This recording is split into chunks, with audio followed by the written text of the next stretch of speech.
Nama wajiluke ni chinya boy be bobe na desira punya nama wajiluke ni chinya boy alu chehi desira shido nama wajiluke ni chinya boy be bobe na desira punya be babina awadenge bina desira shido nama wajiluke ni chinya boy be bobe na ni desira shido nama wajiluke ni chinya boy be bobe na desira punya Bena, Jala Karaki Bena, Adesira Punya, Bena, Jala Povaga Bena, Adesira Punya, Nima Wajiluke, Nimuya, I was bear for Bena, Adesira Sido, Nama Wajiluke, Nichinya Boy, bear for Bena, Adesira Punya, Nama Wajiluke, Nichinya Boy, bear for Bena, Adesira Sido. Klubaka Radio Mandilano Radio Befo International Kavofanangro. Aywa nalaka janga bilibili no Alhaji Sasa ko dikra mo Befo Grand Pressure International. Ay wajlu duma ba mga 35 ko kan inshallah taala ay technician la beneno angatemna. A'udhu billahi minash shaitanir rajim. Wa ba'da assalamu alaykum wa rahmatullahi ta'ala wa barakatuh. Wa alaykum salam. Amma wa assalamu alaykum azgira herala alaka ngul herala. Amin. Salli ala Muhammadin wa sallim. Ni alaka jien ba manan gote kuma fole ngora toye ki dalla maga. An iladu jama mani alaka jien. Ka foni ala janana ye ka juma suna ta injira anna. Ngwanga nga bomu mum éclaté. 31 keko juguya min banga jamana ngono ani farafin jamana de kono. Ango nani professeur nyo zoraya ngamba wala ndar jamatu loka. Oche. Amma fo beba dabla koy. Ngamunu makubu ka dina na rubu hakili to ala. Kuma ni ala ka jen amina sira da nga professeur ma. Aka sabaka erila ko dedo. Che. Professeur vas-y. A'udhu billahi minash shaitanir rajim. Akwanye tanga nyine ala fe. Akangi sikabo shitane ma. Shitane me farala kirunedo. Che. Oui. Bismillahirrahmanirrahim. Akwanya nga kala damna ni ala toga barkamai. Ala ne nyehine la ka chaya. Kadori islam uma. Kadori kafir uma. Nga ala ne lara hina kerengere. Anya kala damno ala toga barkamai. Oche. Ay nyehine la ka chaya be fa makor rahmanu. Kala hara hina kerengere. Be fa sendola. Be basendola. Nye wajili kalanda farame fandlo kora. O besende lara hina nade ala da ka lara hina kerengara kabla ka jonyuma onde ye mono yo jando ka keta no ka fotala nene awu ala ka nga jonyuma yi. Amin. Oui professeur. Chers musulmans, aujourd'hui le 25 décembre 2008 oui. Vous êtes avec le grand prêcheur international El Haj Issa Sako, dit Karamogo Befo, fils de Baseku Sako, petit-fils de Soyasina Berti, l'élève de Aboubakar Cham. Sigato lada Abalmake Mangado, Baseku Sako de, Ani Soyasina Berti Mode, Sako, Ani Sako Mode Bakar Cham ka kalande. Alhaji Sasa ko di Karamogo Befo Grand Prêcheur International. Oui. L'élève de Aboubakar Cham et le fondateur de la grande et prestigieuse association dénommée le bonheur éternel.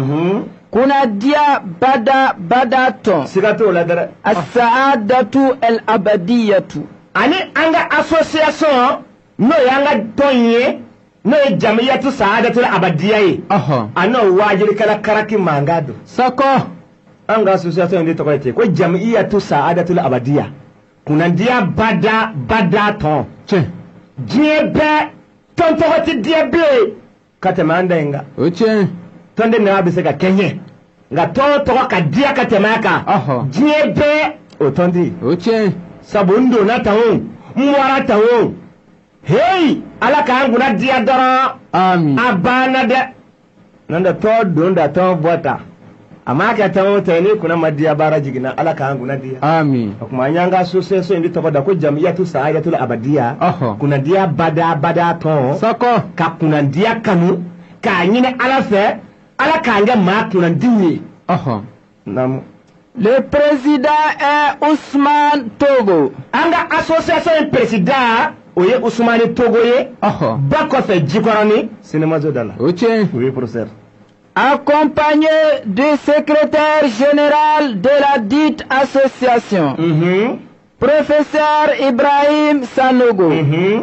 Sigato la dere ananga professeur do ananga kunandia bada to au secrétaire général professeur Ibrahim Sanogo ka wajule ka français na ka bamananga ka taradi amma fara da yanga ne association yin mari kono ya jam'iyyatu sa'adatul abadiya sako ano professeur Ibrahim Sanogo do ananga to secrétaire général vas-y chers musulmans il parle avec le Coran et les hadiths. Miye alatai amode barachi, miye kiratai amode barachi.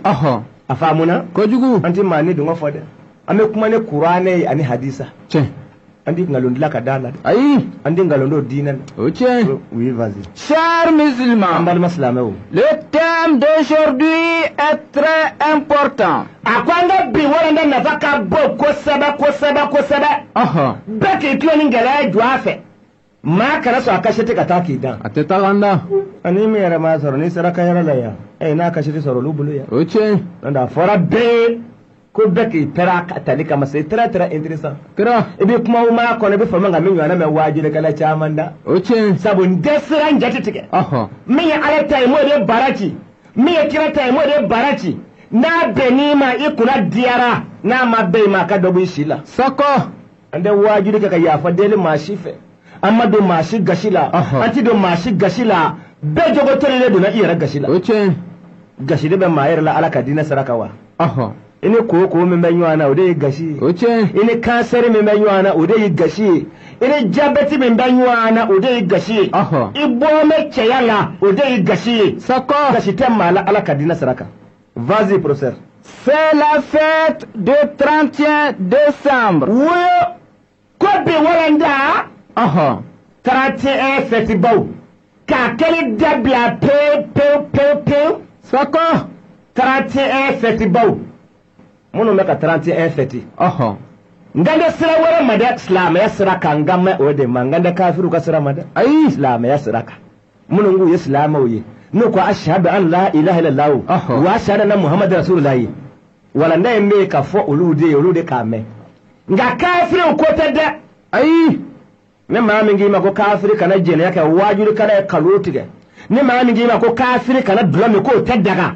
O wajiri kare kalonde tige kafire fe haramu ya lenye glo fe haramu ya lenye jene fe haramu ya lenye haramu ya yorodo anga islamu dema ko bi wala na be 31 fete bawdeka oui professeur chers musulmans ambal maslameu quelle est la fête du 31 décembre à quoi 31 muyeda 1 2 3 Katase 30 ma, kafa 31, kwa 31 mwenye de? Ni ma famo la oyetu wabukai. Kwa tle bisabani kele mwenye de? Anye foye? Oui.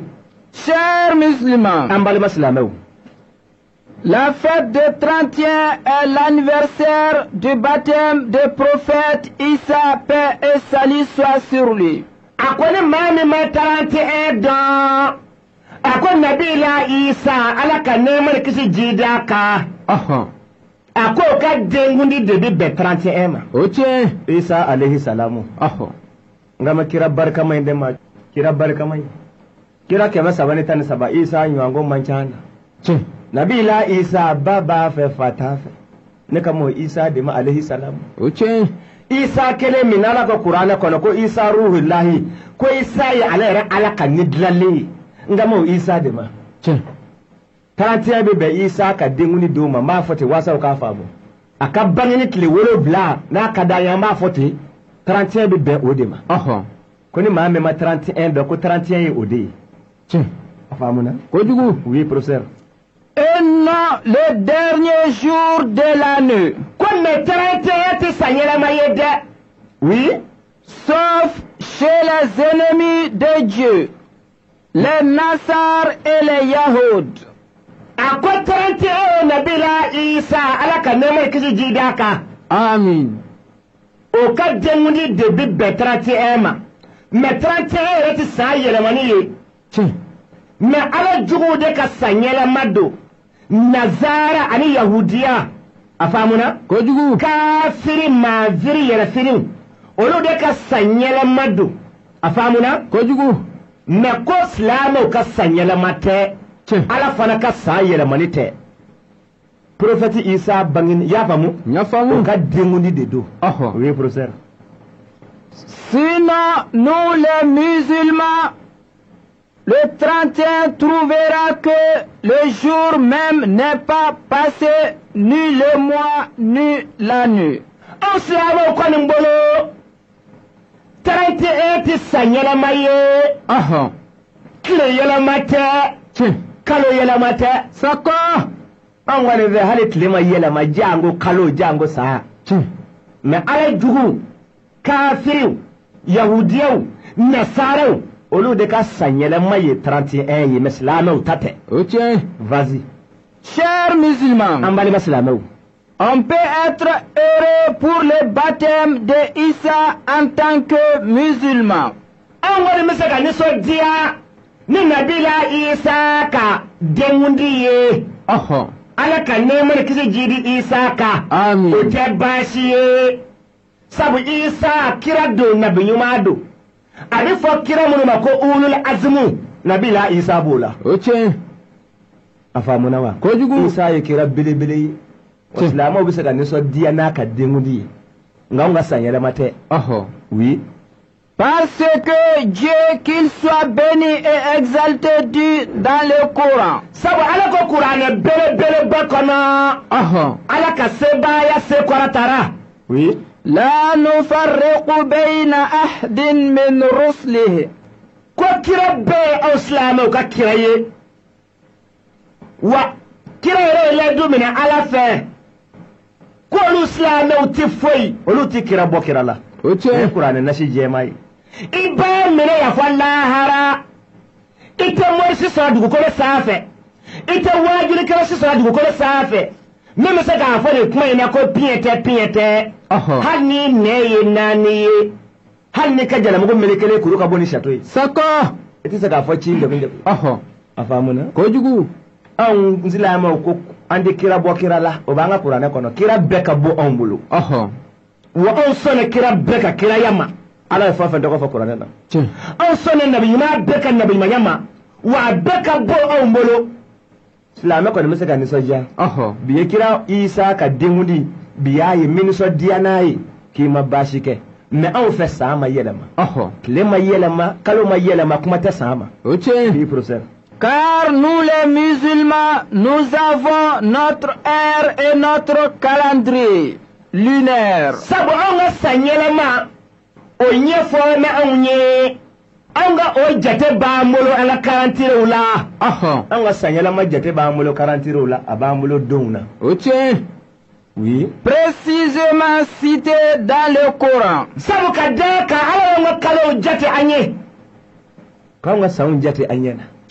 Oui, professeur. يقول الله سبحانه وتعالى. Ako sabu ala ko Qur'an bele bakana ala ka nema kisi jere kiraka. Amin. Oui. والقمر قدرناه منازل لتعلموا عدد السنين والحساب. Yaye, sadaka Allahu al-azim. Ala ko Qur'an bele bakana. Ako ala ye kalo jate daw fo onye. Yafamu. Ka kalo ke duguma je klebi bo ka jate ukala. Wal kamaru kadarnahu manazila. Allah subhanahu wa ta'ala kalo de ka onye jate yoro wi ani yafamu wa. Wasanga sa jate daw doni kalo yi. Ani do jate daw. Sa jate daw wasanga lu don kle sababu yalla ani kalo sababu yalla. Ni ala manga ya ka Qur'an bele bakono. Afamu na wa. Kojugu. o kalo min mi ye anw fɛ o ye ala ka kalo ye tubabu ka kalo ye ngalon-ngalon de ye kalo min tɛ ye tile 29 b'a la tile 28 b'a la tile 31 b'a la bisimilahi rahmani rahimi o ye kalo modèle jumɛn ye sako ngalo kalo ni b'a jelikɛla dɔ kuma na ni kuma gɛlɛyara ko an ma deli ka nin mɛn ala kan'a to i k'a mɛn i ma fɛn dama min mɛn n'i dar'o la fɛn man diya n'o ye o tiɲɛ farafinna bɛɛ bɛ jate bi u bɛɛ ka sara bɛ di u ma tubabu ka kalo de fɛ tiɲɛ maa caman biri bɛ misiri kɔnɔ ka kunkolo genge i y'a faamu kojugu n'i y'o ɲininka ko bi ye silamɛw ka kalo tile joli ye u t'a dɔn o tiɲɛ mɛ kafiru ka kalo nazara bile ka kalo tubabu bile n'a bobara bile ka kalo sako o da dɔnnen don bɛɛ fɛ komi fatiya mɛ silamɛw ka kalo hiji bɛ kɛ kalo min na sunkalo bɛ su kalo min na jaga bɛ bɔ kalo min na t'o dɔn n'an ko jaga bɛ bɔ kalo min na o bɛ faamu n'o tɛ jaga bɔ kalo tɛ yen n'i ye nafolo sɔrɔ ka bɛn ni kalo min ye n'o kalo kunbɛn sera i b'i ka nafolo jaga bɔ o kuma ala ko kuranɛ kɔnɔ a ko wal kamaru kadarnahu manazila ale ala subhanahu wa ta'ala a ye kalo de kɛ jigiyɔrɔw ye ani jatelifɛn ye an ye waasa an ka saa jate bɔ n'a ye ani an ka tile jate o kuma na ni maa min ko tubabu ka kalo la ko tubabu kalo tile hakɛ ye nin ye i ka mɛn ka jate fu kalo ma mɛ ala ka do kalo tɛ o tiɲɛ naamu يقول الله سبحانه وتعالى أيضا أقول لك القرآن يقول تقولي على كان سبايا سيكون ترى إن عدة الشهور عند الله 12 شهرا في كتاب الله يوم خلق السماوات والأرض منها 4 حرم على قادة مدو أي فرنو أنا ده جيبه كالوكو بنغلو ni ala ma ngai Qur'an na oche kwalo ala ka kalo dlale ala ka kalo alislam nyuma nga kalo ko kalo tani fla dedo ama fa tuwabu ka kalo yande ala ma fa yahudi ka kalo de kwalo ala ka kalo alislam nyuma nga kalo ko kalo tani fla dedo saka ko kalo nane bala lo ka bona tawi ando no fe akalo tani fila jate kana anga ame wahia ako kalo tani fila minya ala ka kalo ne ma mi tayi bala kalo wala minto ye iyo tungo soro kalo tani fila minya ala ka kalo ako arabu ka wi muharram ako muharram no ye jo mi nei o de an ga sanyele mai atleta do vazi nam safar o ya fila ne ako ani sofaru nam Rabiul Awwal ako ane Rabiul Awwali no yanga do manyi namu Rabiul Thani ako ane Rabiul Thani bamananga umbe na ufalu ka gela wati do tafe Jimadil Ula ani Jumadal Ula o ya duru nayi namu Jimada Thani ako ani Jumada Thani do ko lasiri fola ni flana ako ya kalo woro nayi vazi Rajab ako ane Arajaba o ye ala ka kalo wolo vlanayi oui Shaban ako sungalo mangono oye ala ka kalo sheki nayi oui Ramadan ako sungalo oye ala ka kalo konondo nayi oui Shawwal ako selinjini kalo oye ala ka kalo tanayi oui Zulqa'ada ako Zulqa'adati ako ya ala ka kalo tanikili nayi namu Zulhijja seliba kalo oye ala ka kalo tanifla nayi sa kalo tanifla min jatira ala fe nislame nyuma beka kalo yoye no de kinye kalo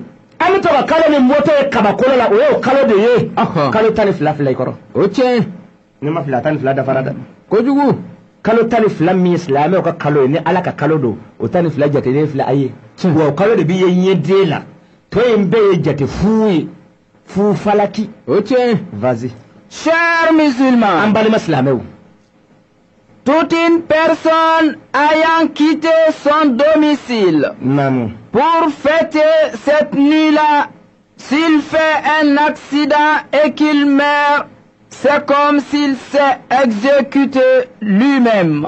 Niche wote bora 30 eshu. Muso bora 30 eshu. Ka soletiti yere kam magofo ila. Fo 30 fetile kama. i taara to a girinba de la Sako. i ni tigɛra ka bɔ i la accident fɛ ou bien kɛlɛ fɛ ou bien gɛrɛgɛrɛ ko dɔ y'i sɔrɔ ko directement sans intervention janɛmɛ kɔnɔ Sako. maa o maa sara ka bɛn n'a su ye a fitiri de fɛ i ni tigɛra i bɛ janɛmɛ kɔnɔ O tiɲɛ. hali n'o y'a sɔrɔ i ye kira mɔden ye a faamuna wa Kojugu. hali n'o y'a sɔrɔ i ye kira den ye i bɛ janɛmɛ na O tiɲɛ. ne ni kuma in fɔra a bɛ da o kamana gan kojugu ala m'a ka kiraw den to ye a bɛ jɔ nin den to ye Masi. nabi la nuhu kira dɔ nabi ɲuman don ulul azumu don a den bɛ janɛmɛ kɔnɔ Tiɲɛ. nabi la nuhu den bɛ janɛmɛ na O tiɲɛ. dɔnnibaa bɛɛ tulo b'a la nuhu n'a den fɔra ɲɔgɔn kɔ nuhu k'a denkɛ ma ko na don kuru kɔnɔ nuhu den ko a ma ko ba n ti don i ka kuru kɔnɔ kuruba min filɛ yen fɛ ne bɛ taa sigi o sanfɛ ya asimu ni minali maa ye o bɛ ne kisi ji tɔɔrɔ ma o don nuhu ko a bɛ kuranɛ kɔnɔ ko y'a bunne ya la asima de yɔrɔ min amri lahi na don kuru kɔnɔ maa ti kisi bɛ ka bɔ ala ka lajaaba ma nuhu den ma sɔn nuhu ta ma nuhu den bɛ janɛmɛ kɔnɔ O tiɲɛ. o don nuhu n den hinɛ kɛra a la nuhu kumana den fɛ ala ko nuhu ma a to ye nuhu ko ala n bɛ se k'a to ye cogo di n ko n den don ala ko i den tɛ kafiri t'i den ye maa kana gɛlɛ t'i den ye O tiɲɛ. ala m'a ka kira belebeleba nuhu den to ye a bɛna waajirikalaba den to ye Ayi. a bɛna alimamiba den to ye ala kana to mɔgɔw ka ɲuman kɛ ala ka ɲuman nɔgɔya ye Amin. kana foyi fɔ dɔw ye ka to ka pan ni su kama ye anw tɛ nin karamɔgɔ ba den den i ye karamɔgɔba den ye mɛ i tɛ kiraba den kɔni O tiɲɛ. ala ma kiraba den to ye yɔrɔ min a bɛ waajirikɛla jumɛn den to ye a bɛ peresidan jumɛn den to ye a bɛ minisiri jumɛn den to ye a bɛ debite jumɛn den to ye silamɛ ala k'an ka ɲumankɛla ye Amin. cɛ wo cɛ bɔra ka 31 fɛti ani muso o muso bɔra k'a fɛti a faamuna Kojugu. i taara to fɛti senfɛ i ni tigɛra ka bɛn n'a su ye directement fɔ janɛmɛ sans intervention ani maa min ye a yɛrɛ fa ani marifa ye ani maa min ye muru turu a yɛrɛ la a faamuna Kojugu. ani maa min ye pɔsɔni nɔɔni k'a min a bɛɛ ka kan a bɛɛ c'est la même chose Sako. anw tɛ waajili kɛ k'an ka waajili ka diya mɔgɔw ye dɛ ne mago si tɛ o la O tiɲɛ. anw t'a dabila fana k'a man di mɔgɔw ye sabu adamaden da ko cu bi ko ca sini anw t'an ka bɔnmɔdɛmɛ kɛ 31 ko la ko sango a na diya population ye population ye maa joli joli kanu ya olu ta tilala ka tiɲɛ O tiɲɛ. o ye manja n'a ye u ye tagara fɔ maa joli kɔ n'u tilala k'olu bamuso bilenma nɛni fo ye manja n'a ye population banna maa joli la ko an t'i fɛ an t'a fɛ bi u bɛ ka tagara fɔ o maa hakɛw ye fo ye manja n'a ye Sako. O tiɲɛ. waajurikɛla si kana kuma k'i bɛ kuma dɔ fɔ k'o bɛ diya population ye k'o kama k'u b'i kanu u yɛrɛ dama ye ɲɔgɔn kanu u ma se ka fɛn ɲɛ ɲɔgɔn ye a faamuna wa Kojugu. waajurikɛla fana kana kuma k'i bɛ fɛn dɔ fɔ k'o bɛ koya u ye ko dama min koyara u ye n'o ma se ka foyi kɛ o la foyi man diya n'o ye O tiɲɛ. an ka waajuri tigɛ k'a na diya population ye k'an kanu anw t'a kɛ fana k'a na diya faamaw ye k'an kanu an t'a to yen fana man di faamaw ye an tɛ maa se ka siraka an bɛ ala dɔrɔn de ka siraka Sako. ne yɛrɛ ye waajuri kɛ diɲɛ yɔrɔ o yɔrɔ n b'a kɛ ni ala ka sira in de ye a diyara maa ye o n b'a kɛ n'o de ye a koyara maa ye o n b'a kɛ ni o de ye O tiɲɛ. n'i bɛ n kanu i bɛ n kanu o sira kan n'i bɛ bana i bɛ bana o sira kan Sako. sabu adamaden ɲɔgɔnna nafigi desi ma dilan ala fɛ ala ka dali bɛɛ la ala ma foyi dilan min ye fitiri wale ye komi adamaden Sako. adamaden ko cu adamaden ko ca kana se ka fiyewu O tiɲɛ. billahi la ilaha illa huwa n'i ka ko ma kɛ ala bolo n'a kɛra mɔgɔw bolo a tɛ si sɔrɔ nka ni ko kɛra ala bolo diɲɛ bɛɛ ka ban a dilannen don O tiɲɛ. nka ni ko kɛra mɔgɔw bolo ni mɔgɔw banna dɔrɔn baara jiginna Sako. nin kasɛti in c'est très très intéressant i tulo ni gɛlɛya jɔ a fɛ i bɛ fɛnw m'a kɔnɔ i bɛ fama ka min ɲɔgɔnna mɛ waajurukɛla caman O tiɲɛ. sabu bɛ kɛ sira da min fɔ ne de b'a fɔ a panbarapa Sako. hɛrɛ bɛ si hɛrɛ bɛ tile O tiɲɛ. sabu n t'i ni dungɔ fɔ n bɛ ala ta de fɔ min fɔ n'a ma diya ye n'i ye ɲɛ kan fɔ o m'a yafa i ma Sako. n b'a fɛ a ka diya ala ye dɔrɔn afamuna kojugu mama bora ka trante fetike ka ke glomi ka ke jeneye afamuna kojugu ani fini kundando inni tigara la directement fo janene kono sans intervention sako iba mina ya fo magati morsi soro même se ka fo piete hal ni se nani hal ni ya fele flay ok vas-y professeur. Chers musulmans, gare à vous les commerçants. À quoi commerçant Oui. Vous qui amenez les petites bombes pour les enfants. Vous êtes tous maudits. Commerçant binani pitari nouye. Ka beni 31 ye. Tiens. À commerçant undanganedo. Sako. Oui. Les vendeurs. Affaire bau danganedo. Oui. Les acheteurs. Asamba danganedo. Sako. Oui. Les donateurs. Mon ami wadi udeu makukata a petar nisa. A beja ne me de kiri. Sako. Ina bisone macho kodi. Sesoma. Lamo ala mangu na diara. Amin. Anga maslama ya sira de ma nganda kafiri ya sira ma. Anga maslama ya sira de ma. Commerçant bina na pedari ni anga jamana no na ya. A ermo ko tigi mo mba atakana nae. Ermo ko tigi danganedo. Sako. Chauffeur ke danganedo. Parandike danganedo. Adona jigi bitigi mi gono. Bitigi mi wagri. Afamuna. Kojugu. Kalo ma sa pedari ni baka fere bitigi mi gono. Ni bitigi location di. Abebe jane me kono. Sako. Lakira mode. La meilleure maçon ma fille. Nya fille ngonde kira mode nyanga ndaka magwazanyi. Oche. La bango nyima ala kadama. Amin. La bango juga ala mangishirama. Amin. Wa sallim. Kira mode. Ngo hera de ma kira mode. Sako.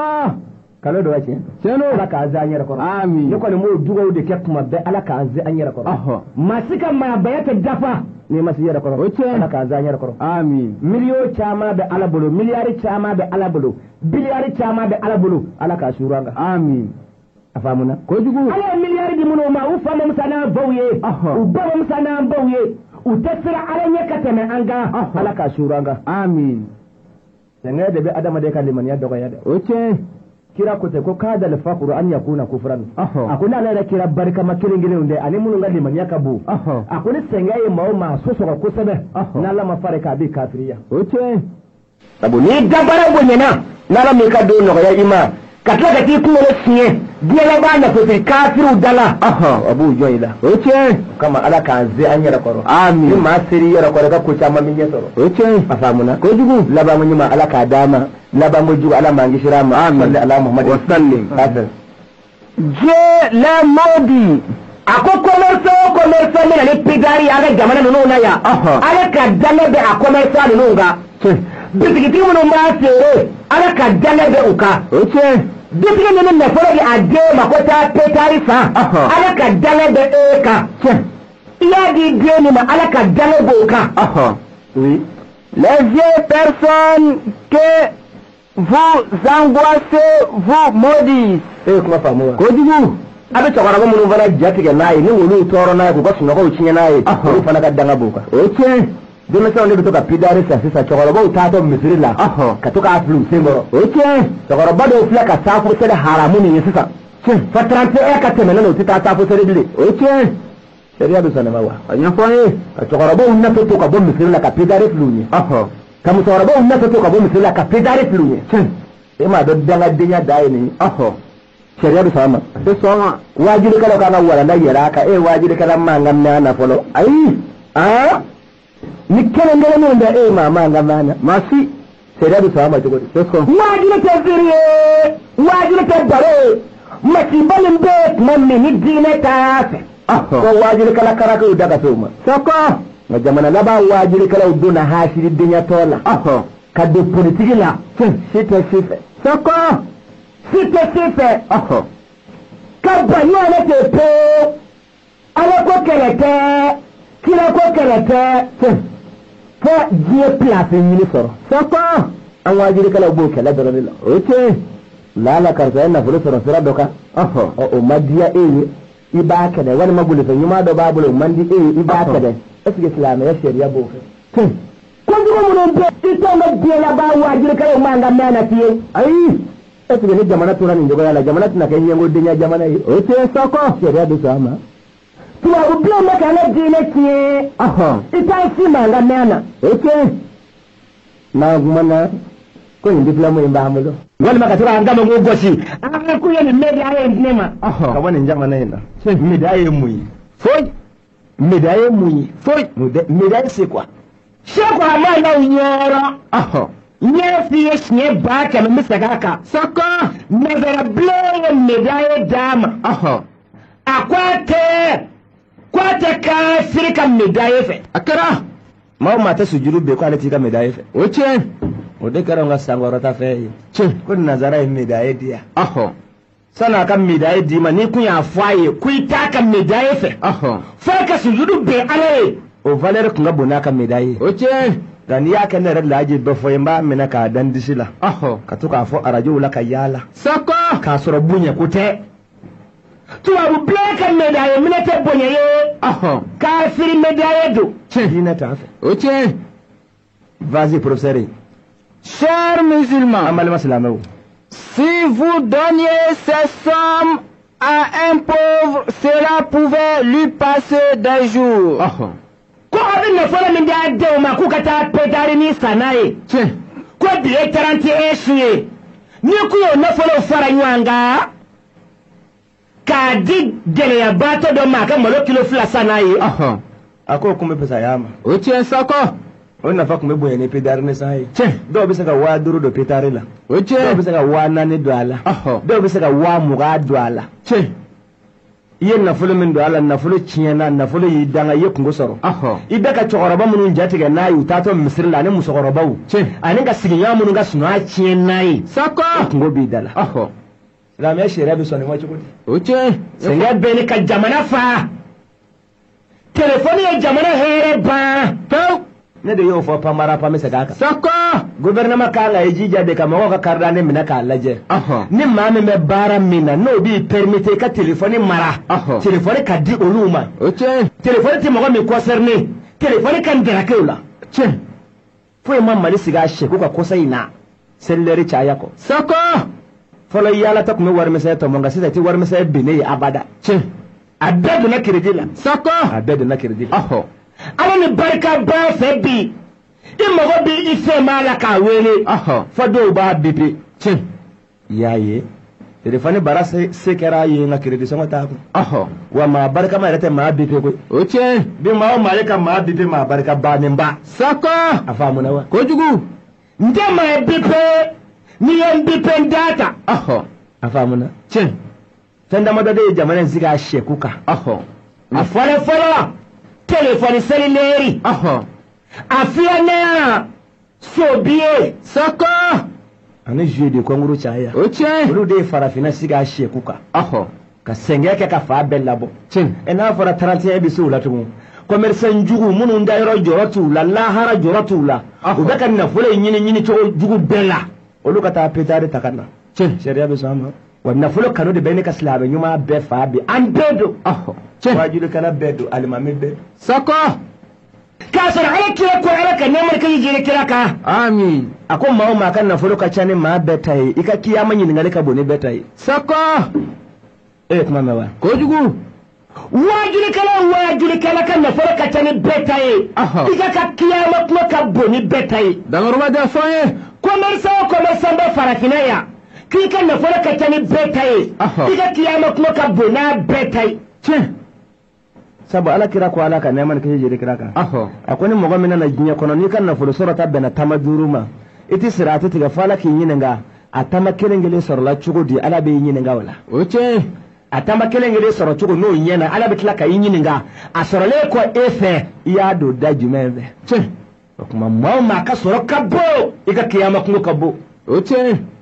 au nyene me wajure kala sebe ko mawda kuma kabene kuma ja ko sufi kada wolo la faka saka sayama kwama foi mara ni bakoro ninde abadda madu foi la ama blaka mashitono ko la kiyama ya famu ko sufi kada dole kaburu kono tigoda manyuma dola ko manyuma ya ayesigola ko manyuma ya sufi kada nyininga iya lahara sɔrɔ cogo di ko sufi ka ko kabini ale fatura k'ale don kaburu kɔnɔ ɲina y'a san 7 ye ala da ma sa ale ka seli ni sun ni foyi ma ala bɛ k'ale ɲininka a ye bakɔrɔn kelen min mara diɲɛ kɔnɔ a ye bakɔrɔn kelen min bila diɲɛ kɔnɔ kɔri bakɔrɔn in ma don a sigiɲɔgɔnw gasi la ko ala bɛ k'a ɲininka bakɔrɔnin kelen pewu de kungo la ko semakɛ tɔw ma fɔlɔ o tiɲɛ n'o ye ba kelen nɔfɛ kungo ye misi wɛrɛ bɛ minnu bolo olu ka ɲininkali bɛ kɛ cogo di misi sinzan bɛ minnu bolo olu ka kiyama ɲininkali bɛ kɛ cogo di ba sinzan bɛ minnu bolo olu ka kiyama ɲininkali bɛ kɛ cogo di commerçant bɛ bamakɔ yan k'e de ka miliyari ka ca ni bɛɛ ta ye i ka kiyama kuma ka bon ni bɛɛ ta ye o diya maa ye o ne de y'o fɔ panbarapa o ma diya maa ye o ne de y'o fɔ panbarapa o tiɲɛ nafolo ka da mɛ ala k'a ɲuman d'a ma amin nka nafolo caya de bɛna ni kungo caya ye o tiɲɛ wa maa o maa ka denbaya ka bɔ i kungo ka bɔ lahara tiɲɛ maa o maa den ka ca hali diɲɛ kɔnɔ yan i ka kiyama kungo ka bɔ o tiɲɛ a faamuna kojugu vas-y professeur Chers musulmans, ne ma fila an bɛ pédare ko ye ne yɔrɔ la kojugu an t'a fɛ ka pédare ci tɔ ye dɛ tiɲɛ nka ne silamɛw de ma dɛ nka ne kafiriw ma dɛ aw minnu tɛ ban jumɛnɛ t'a la aw minnu tɛ ban sɔgɔnɔ sun na an kan bɛ aw de ma pédari silamɛ t'a feere silamɛden t'a feere nka n'an ko silamɛ t'a feere n'i bɛ wajibi kɛ i b'i nɛ don ni ɲɔgɔn cɛ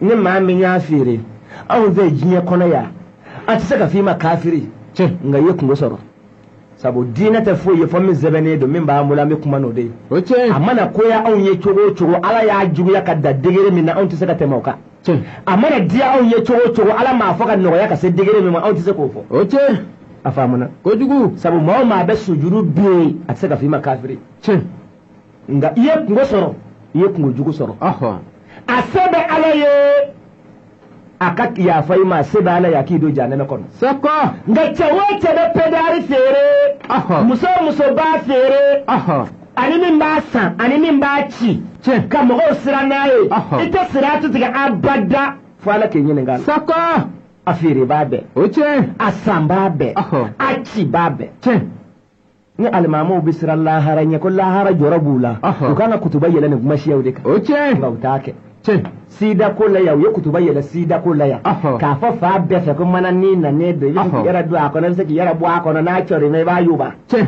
mɛ nin ko siyaw t'u kuma kan mɛn na ayi e ye kuma faamu wa kojugu fɛn minnu ni ala m'u fɔ k'u gɛlɛya dɛ anw ka jamana laban waajilikɛlaw tɔɔrɔ m'o de kan nka fɛn min yɛrɛ bɛ se ka maa se janɛmɛ ma u da tɛ s'a ma sabu a kɛra jamana faamaw ka taabolo ye diɲɛ bɛɛ b'a fɛti kɛ u da tɛ s'a ma sabu k'u donna politiki la diinɛ t'a fɛ an ka waajiri kɔni n'an ye fɛn o fɛn ye ni tiɲɛ tɛ an b'a basa kelen ci n y'o de f'i ɲɛna an ka waajiri yɛrɛw bɛ yen o bɛ biɲɛ yɛrɛ de turu politigimɔgɔw la n'i ye se k'a dɔw ye f'u b'u ka arajo fa an ka waajiri yɛrɛw bɛ yen o fana bɛ diɲɛw ye o ye diɲɛ ɲɛ da ye mɛ ne tɛ maa si ka fa fɛ ne bɛ ala de ka fa fɛ a faamuna kojugu labanko ɲuman ala k'a d'a ma labanko jugu ala k'a kisi a ma sɔnni ka taa pédare san 500 wa 5 bɛ pédare la n'i kun y'o di sigiɲɔgɔn dɔ ma o kun b'o ka tile 2 nasɔngɔ bɔ vas-y professeur chers musulmans, an balima silamɛw cette fête aussi chez nous est une fête d'adultère.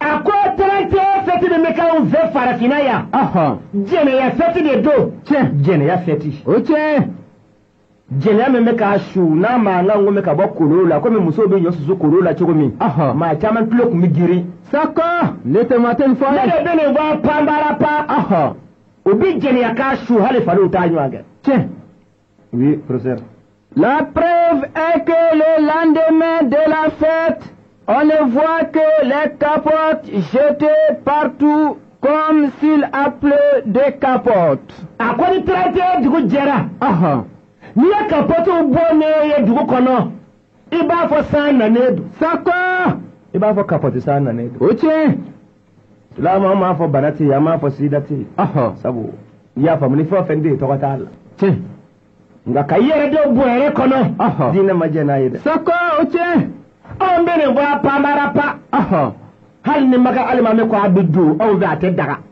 k'a kapoti bɔn fa bɛɛ fɛ dugu maa jɛ i b'a fɔ kapoti san nanen don baarakɛden jugu fana bɛ yaala ko k'a fɛ t'u jɔsi k'u cɛ ka kɛ fɛnw kɔnɔ ka kɛ couloirs kɔnɔ ka kɛ ɲamancɛlaw kɔnɔ ka t'u fili ka taa walidenw fili o tɛ wa o don cɛ i ye kapɔti cɛ ka taa fili i ma adamaden ɲɛnama su don wa o cɛ sabu ala bɛ fɛn min dilan k'a kɛ buna adama ye o caman tɔnjɔnnen don kapɔtiw kɔnɔ e y'olu cɛ k'a k'i kun bɛɛ ye wari baden kɔnɔ sakɔ k'o k'i ka ɲamanjɛ mɔbilinin kɔnɔ ka t'o fili i ma ɲɛnama su don yado lamɔ ala k'an bɛ sababu ma amin anw bɛ min fɔ aw kɔni ye bilahi lazi la ilaha illa huwa maa o maa i mana genge i yɛrɛ la i bɔra diinɛ la sakɔ pewu o cɛ ni banajugu nanen don an k'an yɛrɛ minɛ ala maa fɔ maa si ye ko n'i ma muso furu i bɛ janɛmɛ kɔnɔ a tɛ diɲɛ fɛn bɛɛ bɔ i la sakɔ muso furu tɛ diɲɛ koya ye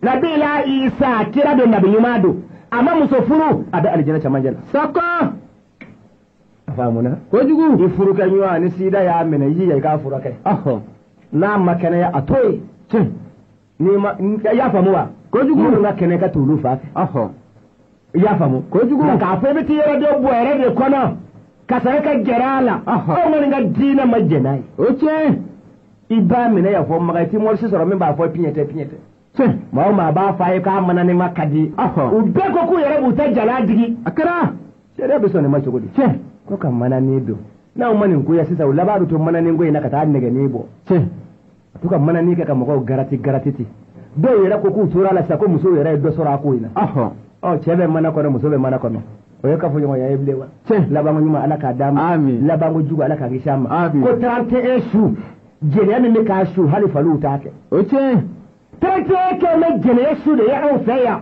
ani dɔnbaden muso dɔw yɛrɛ furulen don olu bɛ ala minɛ k'a f'u cɛ ye diyagoya ko fɔ an ka bɔ de ka taa yaala sakɔ sariya ma jɛ n'a ye muso o muso y'a cɛ diyagoya ko ka bɔ 31 su ko ka taa yaala i danganen don i cɛ min sɔnna ka bɔ i nɔfɛ o danganen don sakɔ n'aw ni tigɛra k'a to yaala sen fɛ a bɛ janɛmɛ kɔnɔ sabu a bɛ komi maa min y'a yɛrɛ fa maa o maa y'a dabɔ a kama k'i yɛrɛ fa e tɛ kisi abada o tiɲɛ vas-y professeur Chers musulmans, an balima silamɛw fêter n'est pas interdit en islam. a ko silamɛya ma ɲɛnajɛ haramu dɛ mais kɛcogo b'a la o tiɲɛ vas-y Mais fêter avec les cochons, nga fêter min lɛ sogo bi dun oui l'alcool, fêter min gulɔ bɛ min oui, et les danses, fêter min dɔnbaden bɛ kɛ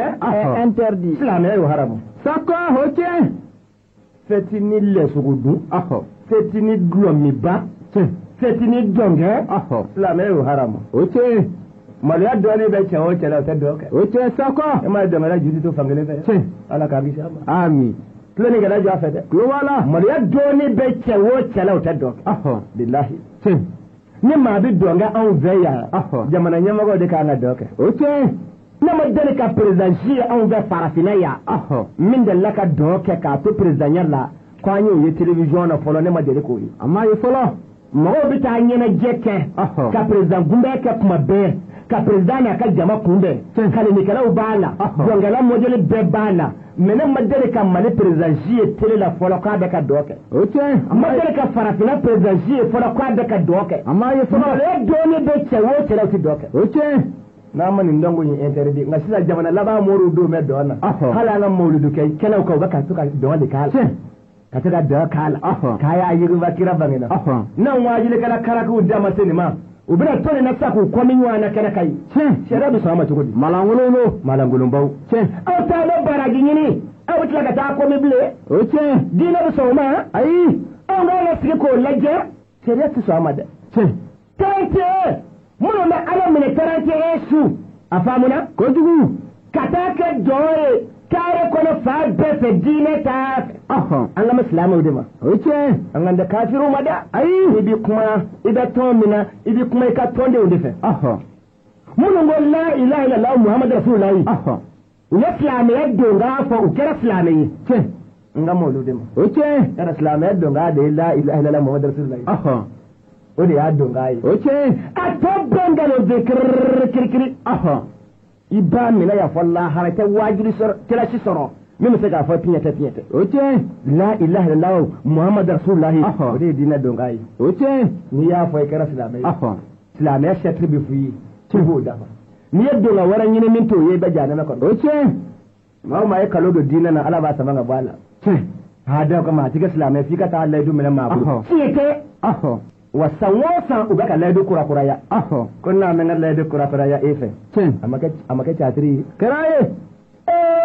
kani ka layidu kurakuraya o kuma kɔrɔlen tiɲɛna wa ala maa guna diya amin labanko ɲuman ala k'a d'a ma amin labanko jugu ala k'a kisi a ma amin sɔli ala muhammadin wa sallim ko silamɛya ma ɲɛnajɛ haramu nka ɲɛnajɛ min bɛ kɛ ni dulɔ min ni lɛsogo dun ye ani dɔn ye diinɛ t'a fɛ cɛmisɛnninw ni npogotigininw ka taa dɔn kan ko bi ye 31 ye kɛcogo ɲuman t'a la jɛnɛya don dɔrɔn sako waajibikɛlaw k'a fɔ maɲɛki haramu don wa an y'a fɔ pamarapa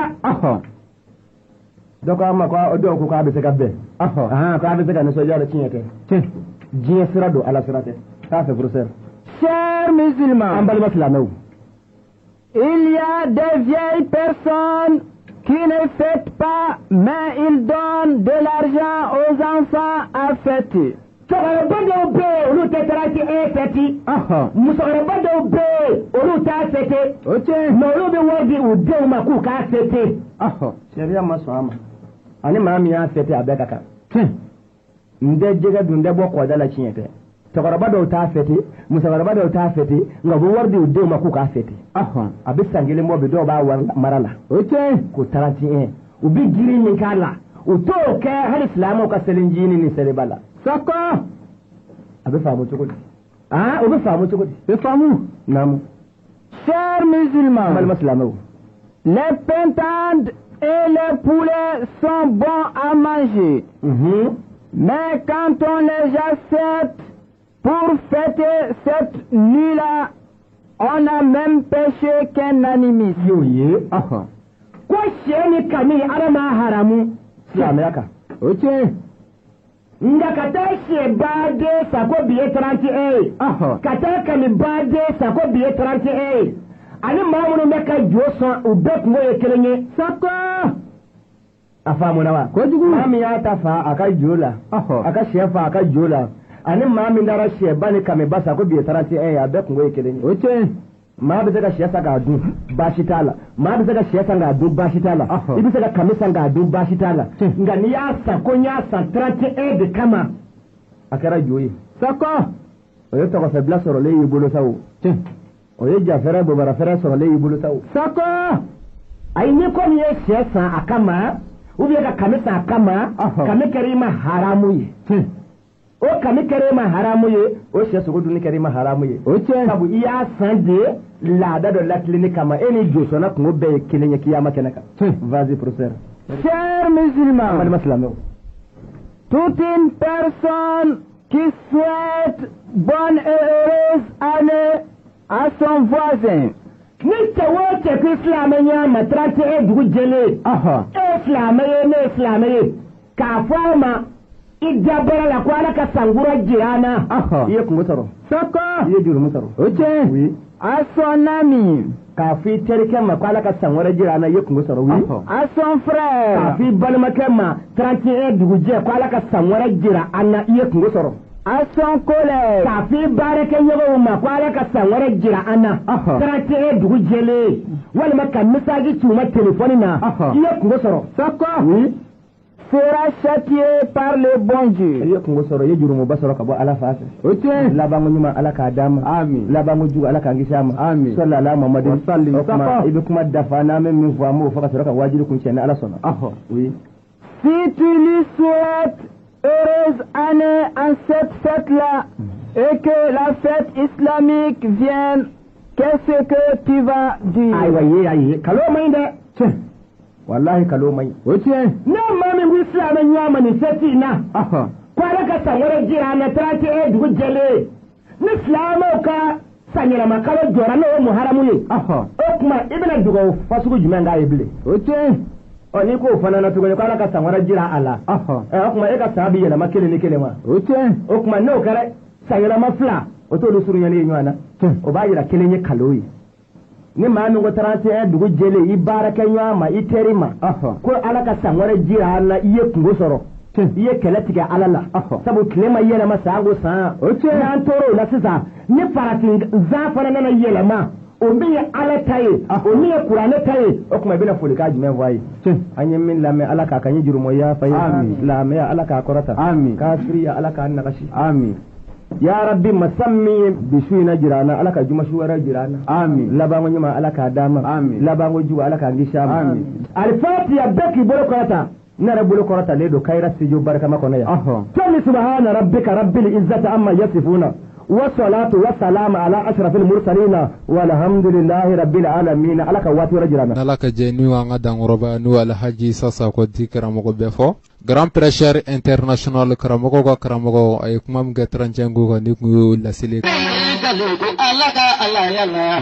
kabine pefoga vido nemi do flala ni gelen peter soga iko ala kelenye ko ala kera chide soga tu Karamogo pefogo kami tu Karamogo nyumano ko sangele wali sanfila ko aga haramo aga kanu mitunu ala e tu Karamogo pefogo kabine Gajuma Pampulo, Fakago Fatura, Sankili Gakano Mashange, Sanfili Gakano Mashange, Sasare Gakano Mayelamado, Kavian Yangarabi Foriana, Abari Gakano Nakano Diarani.